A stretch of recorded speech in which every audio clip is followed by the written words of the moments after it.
Ready, Kathy? Ready. Are we live?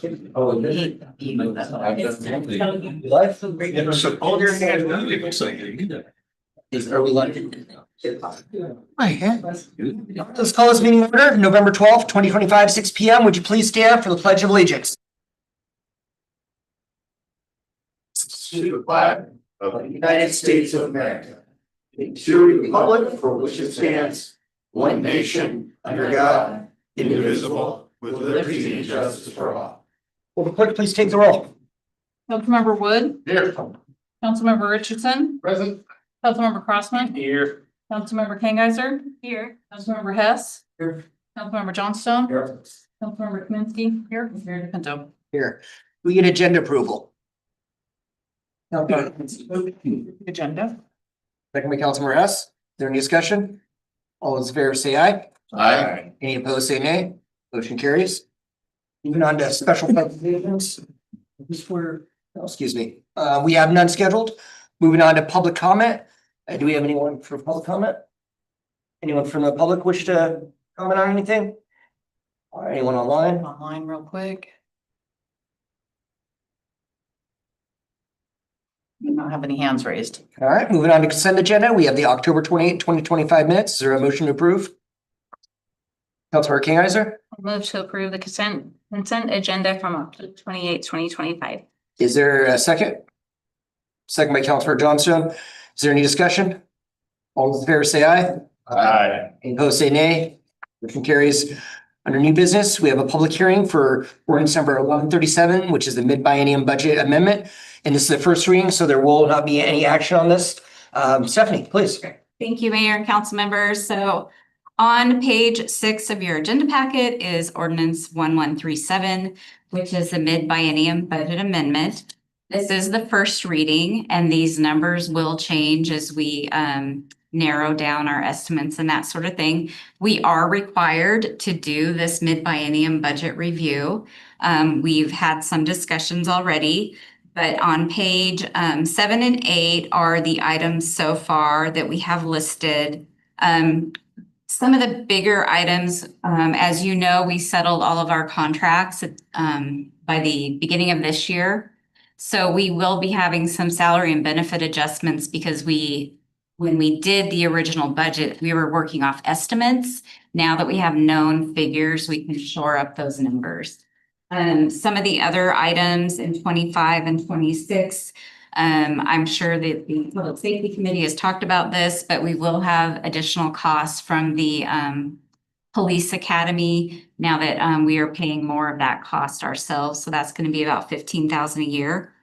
One thing that I did list out that is not going to happen, we thought the Department of Ecology loan for the WRF we would have to start paying that this year. Come to find out, we will not have to start paying principal and interest on that loan until 2027. And so we're going to remove those line items from the 25 and 26 budgets because these won't be those paid. The whole loan is still due. It's just the Department of Ecology, we have to pretty much complete the project before they require us to start paying back the loan, and that is why. Questions, comments, Councilmember Wood? Curious on that, we budgeted to start making payments on that loan. I'm wondering if maybe it'd be a better idea to go ahead and make those payments and avoid the additional interest that we'd have to pay by putting that off, or if that's a factor. The problem is we don't have the final loan amounts. So they haven't calculated our amortization schedule for that loan yet. They've given us some preliminary ones, but we don't have the final, so we don't have the numbers to start paying it. And honestly, Department of Ecology would probably say, nope, not taking that yet, it's not due. So the other thing in this ordinance that you'll see are capital projects that began in 2025 but not completed. So as usual, we'll roll those over. We talked in Finance Committee tonight, not a whole lot of brand new capital projects. Probably the Veterans Memorial Park, if we get funding lined up for that, you'll see that start happening and get some movement on that in 2026. So do expect that I will bring this back for our second reading, our second public hearing, and I will have some changes for you at that time. But be happy to answer any other questions on this one. All right, if there's no other questions, comments, we're gonna go ahead and open this public hearing because we do have to, it is required for us to do that. So at 6:05, opening this public hearing. Is there anyone in the public that wishes to testify or discuss any of the anything on this public ordinance? Anyone want to talk about the Millennium budget? All right, if there's not, we'll go ahead and close the hearing at 6:05. Is there any further council discussion on this? And there's no action that's needed this week. All right, thank you, Stephanie. And we'll move on to our public hearing, ordinance number 1138, 2026 ad valorem property tax levy, first reading. Stephanie. Thank you, Mayor and council members. So I submitted this information to Kathy about a week and a half ago. I just got another email from Thurston County Assessor saying, hey, the numbers have changed again. So it's fluid. Hopefully by our second reading, we'll have solid numbers from Thurston County. I know they're working hard on it. I do have a short presentation just because I get a lot of questions about property tax. And so it's just something we revisit once a year. So we'll just go ahead and go through this. If you want to go to the first slide.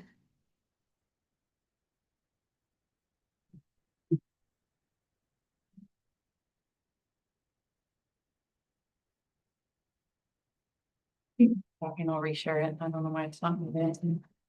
So when it comes up, one thing I did is I stole a graph from Thurston County. So if you don't all know, on the Thurston County Assessor's website, every year they publish a levy book. And in that book, it's a wealth of information. But this graphic I thought was really good for the public just to see all the different areas that your tax dollars go. So as you can see, cities are the kind of the light green in the bottom right corner. That's the wedge that cities take from the tax dollar distribution. Schools take a large chunk, the state takes a large chunk, counties take a chunk. So I don't know what the total tax rate for Yelm is. I think it's right around 9 something, or it was 9 something. We're less than $1 of that. So this is a good graphic. And I did put the source down there on the bottom if anybody's interested in going on that website and looking more at that levy book, something that we use every year. So next slide. So this is based on the numbers when I submitted this to Kathy. I get a lot of questions about, do we take the 1%? Do we not take the 1%? We're proposing to not take the 1%. And so this table just shows you, I have a column for proposed. And so last year, our levy was $1,802,116. To that, we will add the value of new construction, which is $56,022. And then we have a re-levy of prior years of $28,000. So our total levy that we're proposing in our budget is $1,855,360. So with that, we'll have a bank capacity of $71,849 for future use if we wanted. And Terry pointed out that when I say banked, it makes it sound like there's money in an actual bank account. That's not what that means from the assessors. It just means that those dollars are available to levy in the future. They're not collected. They're not anything except it's an available capacity. So the column on the right would be the example of if we did take the 1%. So the 1% equals about 18,000. So you would just add that 18,000 to the numbers I just went through. And that would be with the 1%. So again, we're not requesting any motions tonight, but I get a lot of questions about this. So I just want to show the difference in that. Councilor Wood. I'm a little confused, I guess. I'm looking at your proposed with a bank capacity of 71,849.94. Yep. But an example of 1% is lower, the 53, almost 18,000. Because because you have decided to take that 1% in 2026 and not reserve it for future use. So you're just moving that 18,000 from one spot to the other. Okay, so we have the capacity to, if we take the 1% to take that additional out of there and up until the point where that number reaches zero, correct? That 53,828 or the Yeah, 7. I mean, you could, theoretically, you could just take all of that in 1 year, but it'll be sitting out there for future use. Okay, I guess, if you don't mind. Sure. I guess where I'm looking for clarification, because I've heard of a couple of different I've gotten a couple of different understandings of exactly what this means, this 1%. I guess to cut to the chase, if we agree that we don't take that 1%, what kind of impact does that have on an individual's property tax? If you don't take the 1%, If we, the city, don't take the 1%, does that translate to a property owner within the city paying less property tax?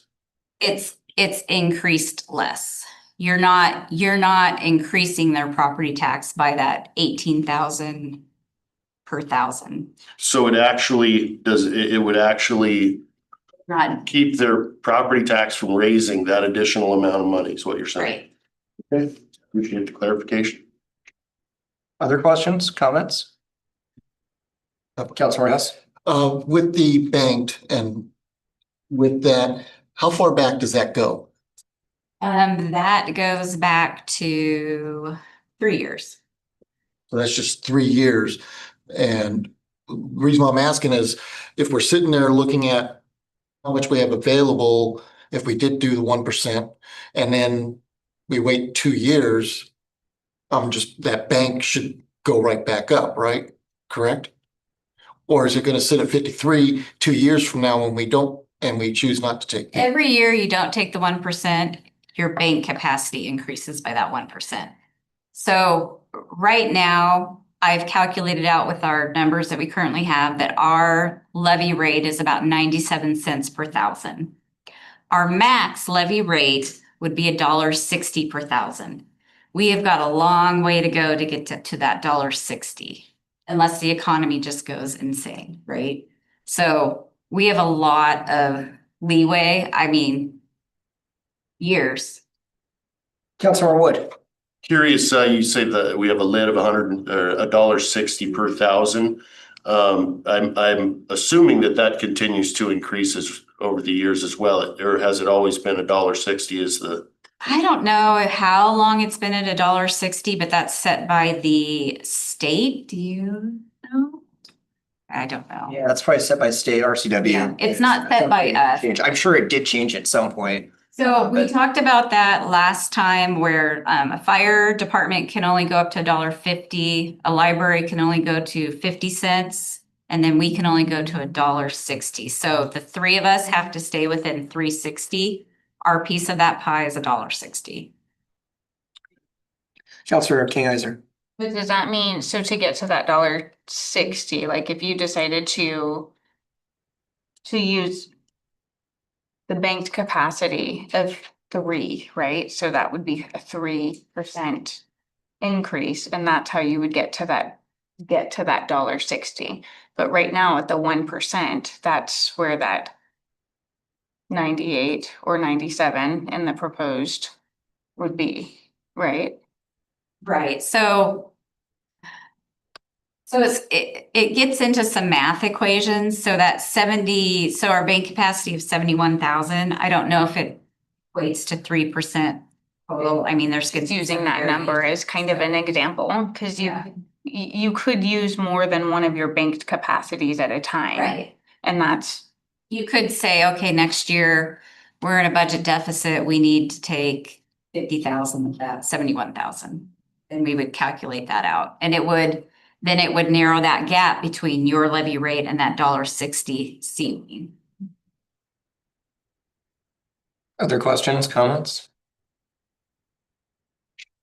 All right, well, presentation, my bad. I know you all love to hear this stuff. This slide is just some MRSC guidance on the 1%. We're limited to 1%. Other allowable increases, new construction, property improvements, increase to state assessed property, increases in assessed value of wind, solar, biomass, nothing that applies to us. And another question that I get asked is, well, if we don't take the 1%, can another district take the 1%? No. So next slide, please.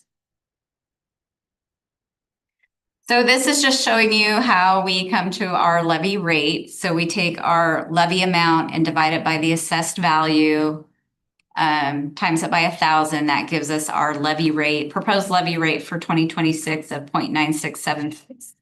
I showed you the comparison of where we were last year. We were at 0.9814. And then I pulled the housing market, the average housing value from Zillow. That was my source, of $482,696 for Yelm.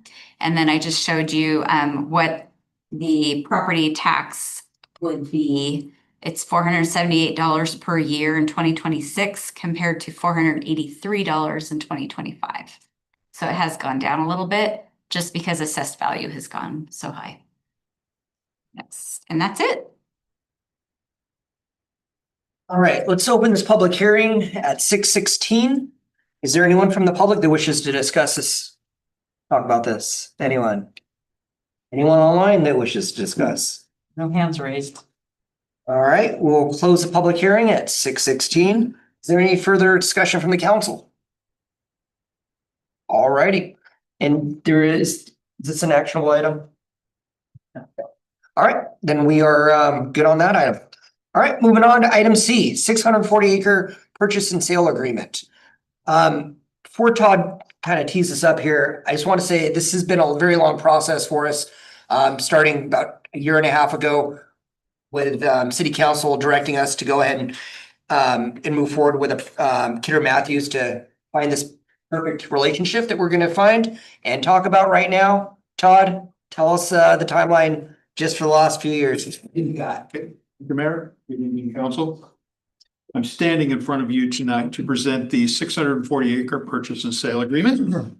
And at which time you'll have the option to authorize the mayor to sign that agreement. Before we do that, I'll give you a timeline of when we started this process and kind of how we got to where we are today.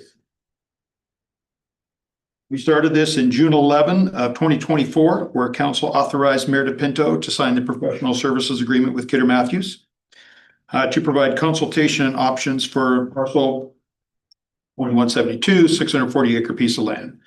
October 1st and November 5th, options were presented to council in two separate study sessions. Direction was provided to pursue marketing the land to determine the level of interest in developing it as a master plan community. Representatives from Kidder Matthews met with multiple interested development groups, specifically companies with extensive expertise and knowledge in MPCs over the next 10 months. Most developers decided against pursuing the property due to various complexities. August 12th, 2025, council met in executive session with representatives from Bluefern Development who expressed significant interest in purchasing the land and developing the MPC to maintain current zoning and presented an initial purchase offer. Representatives from Kidder Matthews, Yelm City Attorney and staff worked extensively with Bluefern representatives to develop a purchase and sale agreement. The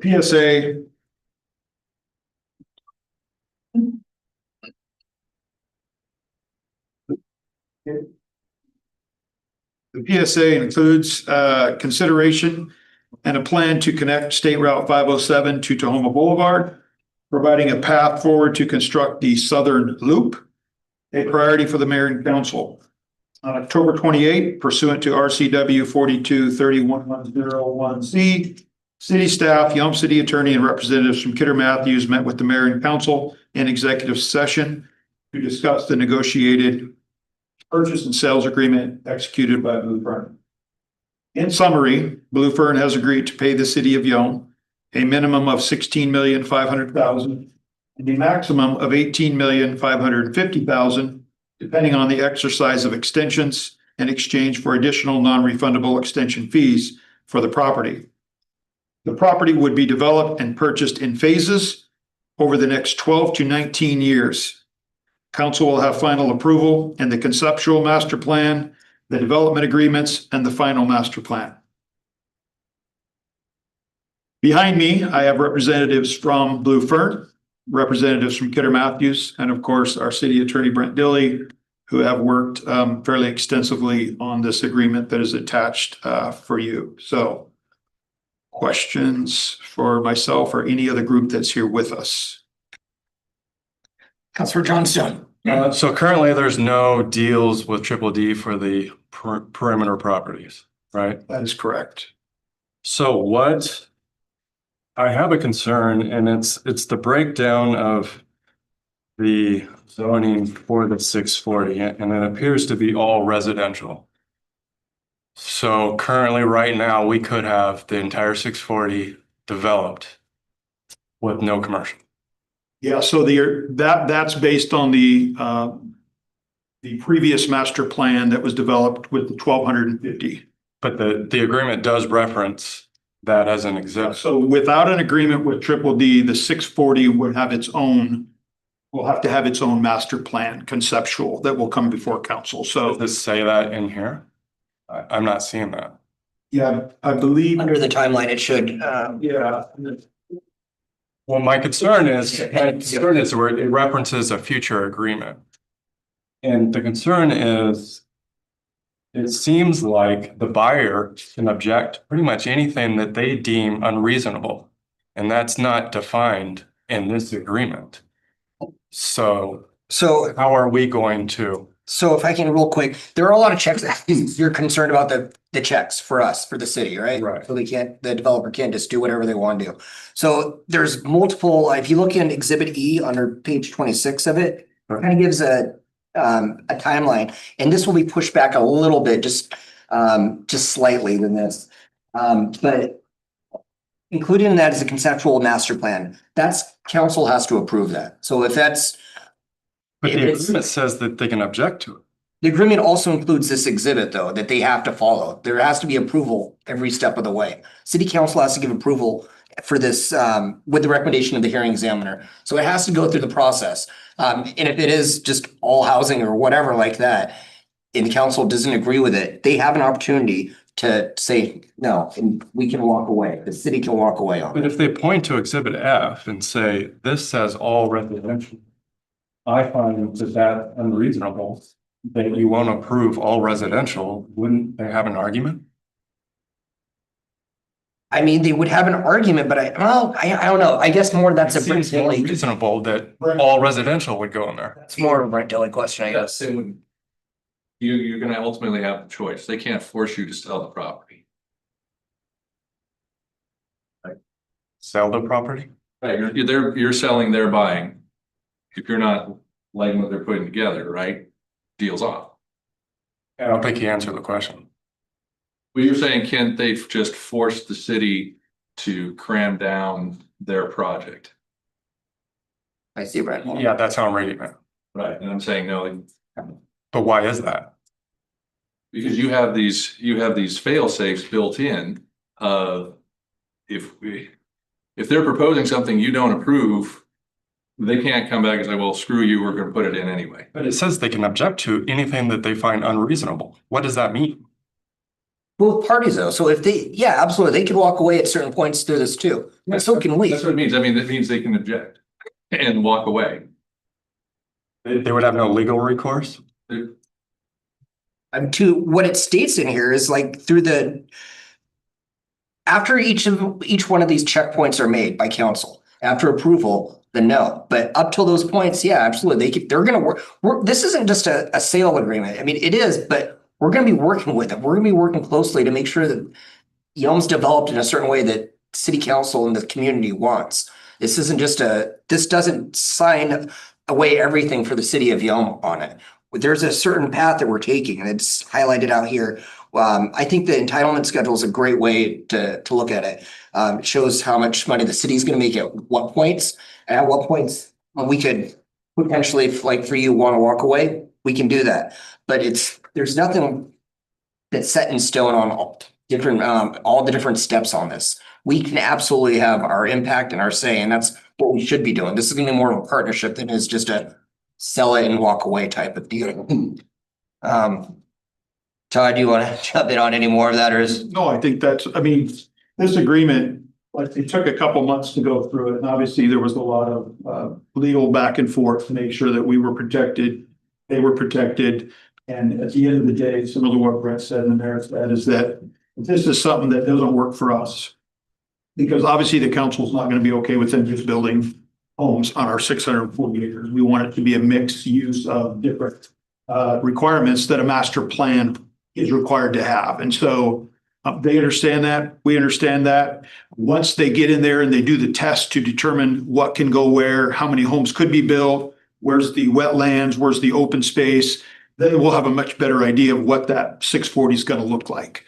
So I understand what you're saying, because the original 1250 just had the 640 was primarily because that's in the 1250. That was the best topography to put the residential. So they understand that we're just not interested in building 3,500 homes on 640 acres and walking away. That's something that council would never agree to. And I feel that we've had enough legal back and forth to. I got one. Yeah. On item 1.5, it states that the buyer's intention is to build residential development. It doesn't mention commercial at all. Yeah. Maybe that's a question for Blue Fern then. Yeah. What Do you want to talk briefly about this? Please do. I just want to reiterate what Todd was just saying. Sorry. Good evening. My name is Luana Poloshkova. I'm a representative of Blue Fern. And I've been part of every conversation that's been going on here. I personally have worked on multiple master plan communities across Washington state and in 3 other states as well. So I do feel like, I just want to say, and I know we've had the opportunity to present to council and tell you that we're very confident in our work here, and very much looking forward to partnering with the city. That being said, your legal counsel, your representatives, everyone has been very clear with us that there is a process. This is the beginning of the process, and we very much understand that as Blue Fern. We are a residential developer. That I think we've been very forthcoming about that. We also have, as part of our portfolio, developed and continue to develop master plan communities, which necessarily include other components, which include commercial, which include public spaces, which include major projects like the Tacoma Boulevard. And I would point Councilmember Johnston to Johnstone. Pardon me, I apologize. I appreciate that because I obviously have a complicated name. But the Bullfrog Flats community up in Yelm is one that we have completed the master planning work with the Yelm City Council. It's got a number of components to it. We stepped in with that project after a failed master plan process was there. So we do know how to build master plan communities that are not purely residential. But I do want to be honest, our goal is a lot of this work will be residential, and we believe that's going to be a huge benefit for the city, both for the commercial on-site and for the future Triple D, as well as your existing businesses that are out there right now. We plan to work really closely with all of the community, not just the council, not just staff. And we're going to take a lot of guidance from all of you on the best way to do that. So we're pretty excited, but we really appreciate the challenging questions because we think it's really important to do that. Thank you. Thank you. Councilmember Hess first. And I just want to make sure that we all have a full understanding. If we vote to approve this today, it's not all 640 acres are sold. It's the contract is approved where we have different phases, and each phase is a minimum 120 acres. Is that correct? 160? Okay, so minimum is 160. And looking at the purchase price and payment, if if I remember correct from one of the briefings, if they build phase one and prior to building, they have to come forward to the council, show the concept of what they want to do. We approve the concept and then they go through the whole process of doing it. And at that time that we approve it, that's when they pay for that phase or they, Why don't we have Todd go through kind of the payment schedule, kind of, I guess, exhibit E a little bit? And then maybe Cody can talk about some of the requirements for like permitting and how we'd work together with them. Yeah. So the first phase is just the feasibility phase, and that's listed in that timetable. I believe up to 2 years they have for all the feasibility work to be done. The feasibility is 850,000, I believe, that you have in there. But once feasibility is completed, the city would receive that money as soon as the feasibility portion was done. And then we move into phase one, phase two. The way it was structured, the way it was to encourage full build out of all the phases. So for example, phase one is a 4.25. I could look it through up here, but you guys have it in front of you, 4.5. So phase one is 4.5 and then they stagger down. So what Councilmember Hess was saying, if they build phase one and then they say, you know what, we're out. We can't build the other, 400 acres or whatever it is. Now we're left with the 400 acres that we still haven't bought that yet. We also have a 3.2 mile, 110 foot wide roadway that goes through this entire property. And at which point the remaining parcels are probably worth much more than they are currently because of the infrastructure that would be put in. So the contract was staggered out the way it is to encourage the full build out as it goes, because once they do the initial phase, it actually gets a little bit less expensive to do the back phase.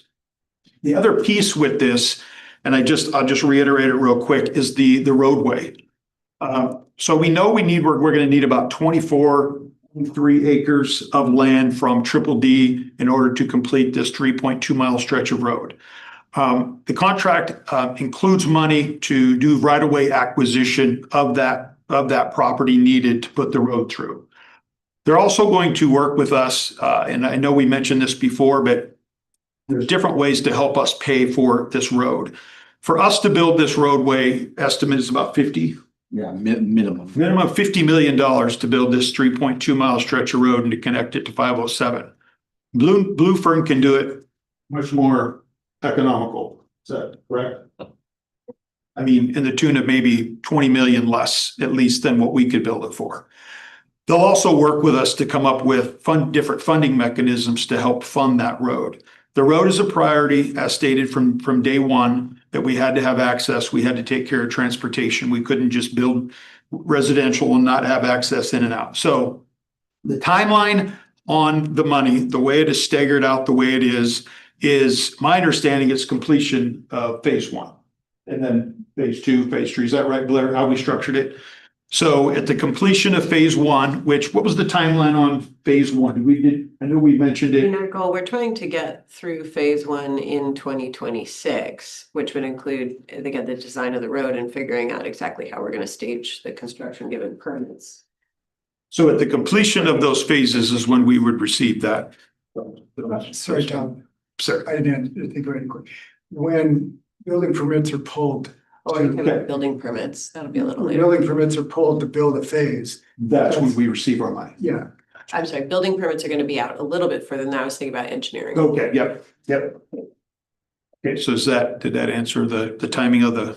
I just want to make sure that the public understood that 640 acres is not being sold. Right. With this, it's phases, and each one of those phases, before they even get to shovel into the ground, they've already come before council with a concept, not the final design, just a concept. So we could say, yes, there's enough retail space there that we're looking for, or green space or public space. So. Yeah, Councilmember Kaminsky. What if the 2-year feasibility goes by and everything's rolling along smoothly and then DDD says, well, hey, I think we really want in on this project. I mean, do you guys have to start doing things all over again, or do we renegotiate timelines, or what happens? Because that could happen way down the road, right? Maybe Blue Fern wants to Answer that, yeah. Recalibrate. That would be great. We would love to see that. We would love to see a coordination with that property. So in my world, that would be a best case scenario. I also, I do want to weigh in to say your representatives have really pushed us on that phasing plan.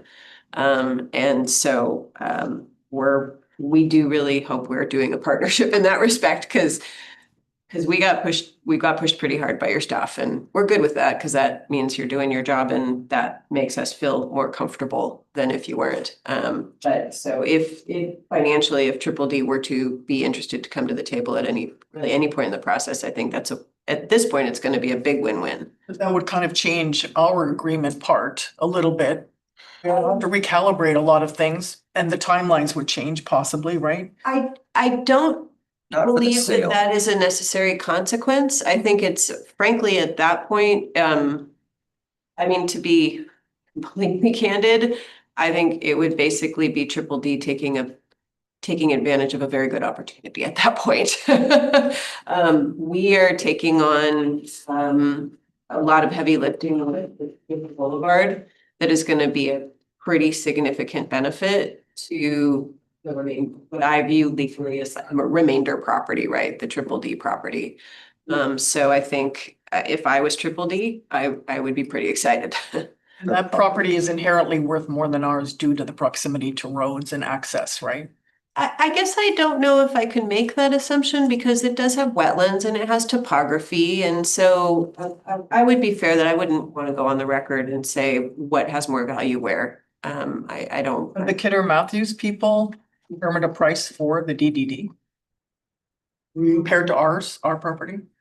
Not specifically, generally, because it has access right now, at least the first portion of their property is arguably has clear. But beyond then it gets into the things that Duana was talking about. Wetlands, conditions on the ground. Thank you. Other questions? Councilor Crossman. Just thank you, Kidder Matthews, Blue Fern. You guys have done a great job. Great deal. Sounds good to me.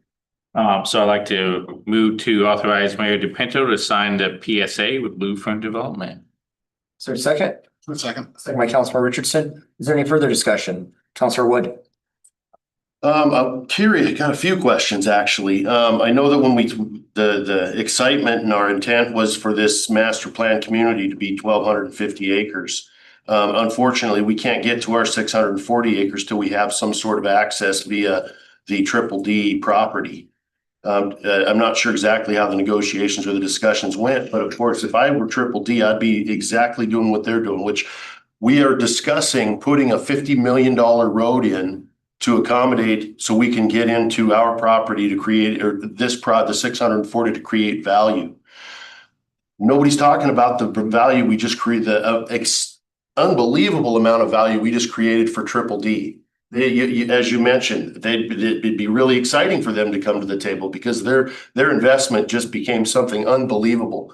I'm curious what happened with the discussions, if that was something that clearly you could detect was going on with the folks you were negotiating with, that they saw the writing on the wall. Yeah.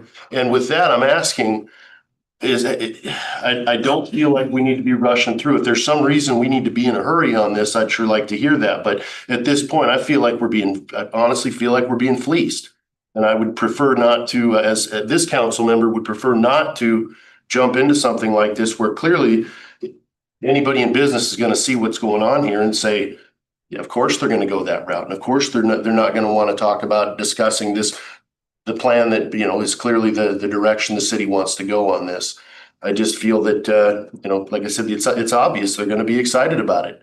They're turning what their valuable piece of property into something that's exponentially more valuable at the cost of the citizens of the community of Yelm.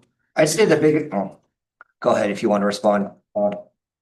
Yeah, so in regards to Triple D, obviously many conversations have been had.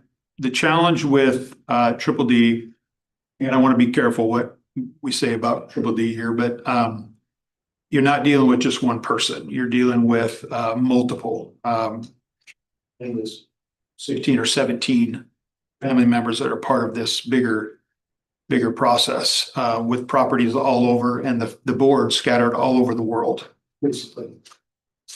Getting them to decide or agree on what they want to do with this land is not a priority for them. We've approached them in any way possible. I know Blue Fern's had multiple conversations with them. Kidder Matthews has had multiple conversations with them. They just go nowhere. And really price isn't even a thing for them. They're just kind of irrelevant. They just don't think they really want to get into this at this point. Now, it seems they're waiting for us to do something to make their land more. I can't say whether that is the fact or not. If that is how we think and they're just waiting for us by us not doing anything, they're just not going to do anything, right? So I mean, we don't really benefit by waiting on them. We've waited a lot. We've had numerous conversations with them. I honestly feel, and I don't know if you want to feel differently, or even Blair, I know we've all had conversations, they just have gone nowhere. The family has very little interest in doing anything with their land. I think the other thing to recognize is, yes, their land may become more valuable, but they're also going to have to participate in some of the costs to get to that place. You know, they're not going to get a free roadway. We don't know what that looks like yet, but they're going to be participating. Latecomers agreement, stuff like that, we can absolutely put into, make stipulations where they'd have to pay their fair share. They're not just gonna get a free road that goes through them. So taxpayers will make sure that they get paid. I think, you know, another thing that's sort of out of our normal thinking is it could be that we get access from the south to the 640 rather than extending to Olin Boulevard from through Triple D immediately. So that, we don't know what that's going to look like. Right through here. I guess I would only like to reiterate that it is, while this is a particularly important milestone, it is milestone one of quite a bit. We have a lot of work to do. It's no mealy mouse statement to say it's a partnership, because we do have quite a lot of work to do. The reality is everybody benefits from public improvements. As developers, we build out the public improvements all the time. We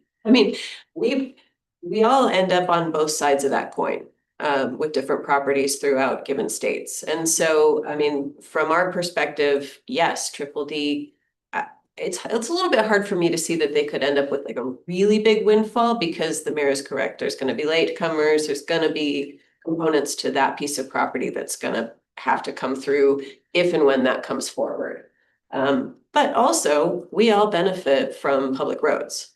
So from our perspective, what's cool about a master plan like this is it actually is a very rare circumstance where we can have a true partnership with the jurisdiction, as opposed to just a plunking down a 50-unit subdivision in the middle of an existing grid, for example. So I think the value is very much there for everybody, regardless of the Triple D consideration. Councilmember Hess. I just, because I have another question in reference to the briefing that we had. And it's, again, let's say during phase one, they get to the point and I know they have to have their engineers go out, look at the land, do all those studies. If I remember correct, if they all of a sudden decide phase one, we're not going to build, we're going to walk away, all that engineering, all that research that they did, the city gets that, correct? Yes. Okay, I just want to make sure. Now we got a representative. Okay. It would be ultimately a matter also of public record, right? We have to submit that to you. Yes. This is just a willy-nilly deal that we just came up with. This has been a lot of negotiations back and forth. And, as Blue Fern mentioned we were pretty aggressive on our approach. Like, we wanted to make sure that these safeguards were in place for the taxpayers of Yelm. So we don't just, have a bunch of houses or whatever. We want something that's going to be good for this community. And we're going to get a lot more community impact, a lot more community outreach and input on how this looks and gets developed. Blue Fern's been wonderful to partner with so far. They've been true to their word all the way so far. I'm inclined to take this further, and I hope that council would make a good decision here. Councilmember Richardson. Yeah, I do like the input from my fellow council members. I appreciate that because, before you make a big decision, there has to be some, deliberation and, and I appreciate the questions. They're very good. I do know that, there's been a lot of safeguards and checkpoints that have been designed and put into this, purchase sale agreement, which is fantastic. As far as when I read it, I saw that there was a very low risk involved on our behalf as a city, which protects us. And so as I looked at that, it's like somebody pulls up in the car, do I get in the car with this person? I don't know them. So there's a risk. But then there's always this motion where in order to see things change, in order to see things develop, it takes a group of people to develop first. And you're right about that. The increasing value of somebody else's property, that makes sense. And so then that's the key point though as well, is as we decide to move and develop, all of a sudden, like you said, it's best for everyone. Everybody benefits from development of roads. And that's what the key thing we're trying to do there. And so I do hope that in the future, those things take place. But I do like what I heard from Blue Fern, and I appreciate the work that was done by Kidder Matthews. And so again, as we looked over that purchase sale agreement, the first thing that I saw was, this is a low risk for us and we get to benefit together. And if we get to the first step and go, hey, that was good, let's go further. So yeah, it's broke up in segments because there's a safeguard for us in checkpoints. And that's what we need because everybody knows doing business with other people is sketch. So that's why these things are in place. And I think these guys have done a lot of work to do so. And I trust them more than probably I should. And that's good. So I'm just saying that because I know that there's a lot of questions, which I do respect, Councilmember Johnstone and bringing that up. That was good because then I got to think about it and slow down, pump my brakes and be like, I don't know if I'm going to jump into the double Dutch rope. I don't know how to do this, but let's get going. Yeah, and lastly, this is a good conversation, council having, you should be having this conversation. It's a big decision for the city and our community. This is gonna shape our community for forever. It's gonna make it look a lot different than it is right now. I think that's it's a huge weight on the council's decision shoulders. So with that said, it's been motioned, this has been seconded. Is there any further discussion? Okay, we'll go ahead and take a roll call vote. A yes in the affirmative will be to approve this contract. Councilor Kaminsky, how do you vote? Yes. Councilor Johnstone, how do you vote? Yeah. Councilor Hess, Yes. Councilor Kingizer, Yes. Councilmember Crossman, Yes. Councilor Richardson, Yes. Councilor Wood. No. Motion carries. Thank you very much, council. Thank you, Blue Fern, Kidder Matthews, everyone involved, staff. Brett, thank you. This is a huge first step for us. Again, this is just a first step. We have a long ways to go in this. This is going to be, it's a 20-year project. This isn't going to happen tomorrow night. So we have a long ways to go, and I'm glad we're getting started. It's a huge for our community. Thank you. All right, moving on. Old business. We have none scheduled. Moving on to standing council committee reports, starting with the Public Safety Committee. We didn't have a meeting this month. But again, as I said before, I need to get with you and the chief to discuss some things in reference to the floor. There's a lot of questions starting some else. Okay. Thank you. Public Services Committee, No meaning. Finance Committee. We met and went through the process with Stephanie, and she just gave the report. General Government Committee. No meeting. All right, moving on to Mayor City Administrator Staff Reports. Todd. Thank you, Mayor, Council. Just a couple updates from our individual departments. With the police department, Officer Timo graduated from the Longview State Police Academy last week and was officially sworn in by Chief Carlson on Thursday of last week. He has started, he was also the class president of his graduating class, which is a great honor. And he's now started field training. Finance department, I just say we started our annual financial audit today.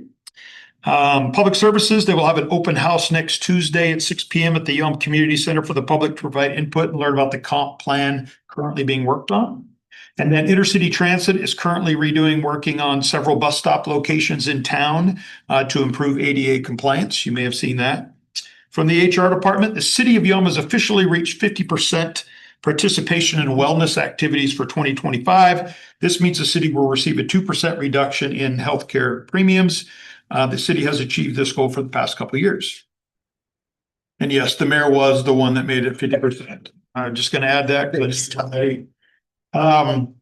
For positions, we're now seeking applications for a water operator 1 or 2. Positions currently open for internal and will go soon out to the public.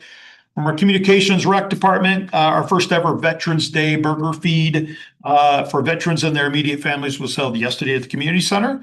There were approximately 100 attendees that flowed through there. So it was very well attended. November 21, Puzzle Palooza at the Yelm Community Center. November 22nd, Creative Market.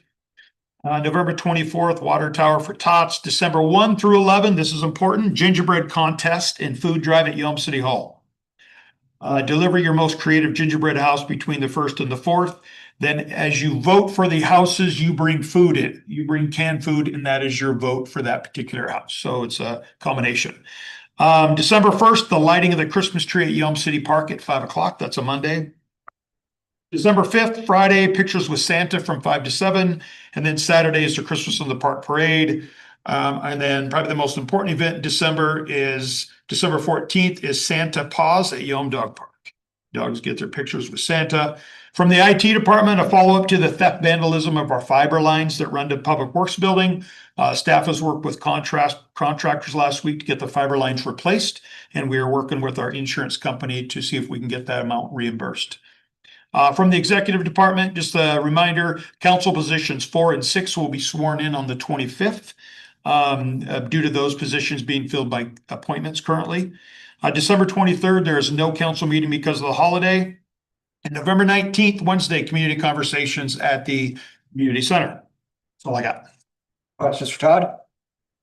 All right, interesting rankings on the importance of different events here. You like that? We do. Santa Paws, don't miss it. Yeah, Santa Paws. All right, for my report, one of the things that we've been chatting about lately has been the YAC, the Yelm Athletic Complex. I presented a little bit to the Parks Advisory Committee at their recent meeting here on Monday. They had a lot of different questions on timing, on partnerships and all that.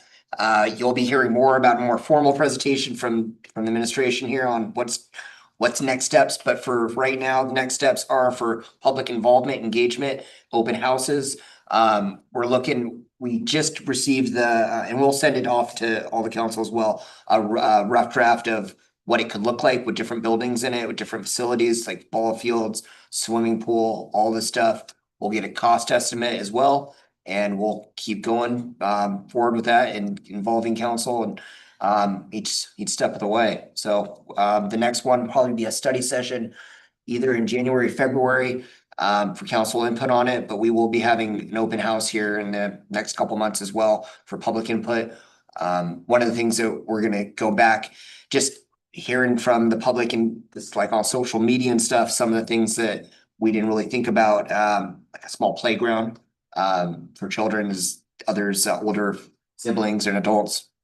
Actually, these facilities, they need a place to, hang out and do some fun stuff. Little things like that, outdoor bathrooms. We want to make sure we're doing this right. And we'll be working more on it here in the near future.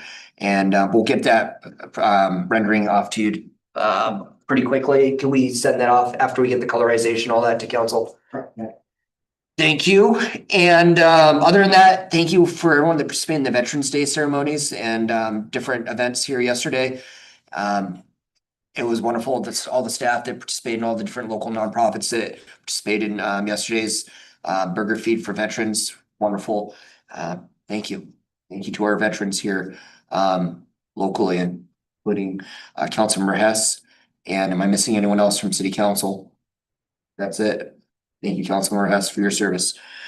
That's all I've got. Any questions for me? Where is this? Location? Yeah, so the prime location that we're looking at is along the Yelm Loop, right before it dead ends. The roundabout, as you're coming from Lacey, on the left-hand side, those 2 open fields, those are the areas that we're looking at. We do not own the properties. I want to be clear on that. We will be negotiating if this is what council decides we want to do. Other questions, comments? All right, council member reports, starting with Councilor Wood. I had a transportation policy board meeting for the Regional Planning Council this morning. We have selected a new executive director, Elisa Gertler. We had a report on the I-5 corridor improvement between Marvin and Mounts Road. It's it's just conceptual at this point, but the idea is to have a HOV lane both ways with multi-use bike paths as well. Discussed running them down between the corridor, and it seemed like a pretty non-accepted idea. So I think they're planning on moving around and creating more scenery and opportunity for folks to get out in the community. New bridges, new embankments, looking at different options on how to go about whether it's going to be just closing off sections of the freeway at a time and replacing it, or the better option, it would appear at this point, would be the offline option, which is more or less creating a brand new corridor and at the completion cutting over to it. And we discussed bike paths in Southwest Thurston County. All right. Thank you. Counselor Richardson. Nothing to report. Counselor Crossman. Nothing today. Counselor Kingizer. I attended the Southeast Thurston Fire Authority meeting this month, which is the first Wednesday of every month. And then I also attended the Chamber Forum yesterday, which was great. We had a little presentation at the, I guess, front registration for veterans, and it was kind of a neat learning about the poppy flower, how that is, we often think of Memorial Day and how that has grown, but it's actually in honor of the veterans too. So we had one of our gals donate little pins, so it was really kind of neat. And then we had the superintendent of the schools, Chris Wood, come in and talk about the strategic plan, and that concludes my report. Counselor Hess. Just to add, in reference to intercity transit, yes, it's ADA compliant, but it's also making them a little bit bigger so that they can enter the bus on the backside as well, because that was something that they found during the pandemic when they were having people load up on the back, that there was a lot of grass area that people had to stand in. So that's part of the improvements there. Also, they are working on their draft budget as well as their comprehensive plan. And then they just got done doing Bus Buddy. They have a new person that's running the Bus Buddy, new coordinator. And so if anybody wants to learn more about that program, they can go onto their website. They can reach out to me and I can get them in contact with somebody. But a Bus Buddy is a really good thing. It helps people who've never ridden the bus learn how to go about the process. I also attended the Veterans Hamburger. Really appreciate it. Thank you. It was very well done, very nice. And I think that, we do reference to the yak. Different name. We're all a different name, sure. I just find yak is, but there's that. So Fun name. That's all I've got. All righty. Thank you. Counselor Johnstone. I had finance committee tonight and you guys saw the presentation, so that's it. All right. Counselor Kaminsky. No new meetings. All right. Moving on to executive session. There's none scheduled. Take a motion to adjourn. Adjourn. There's a second. Second by Counselor Kingizer. All those in favor say aye. Aye. Any opposed say nay. We are adjourned.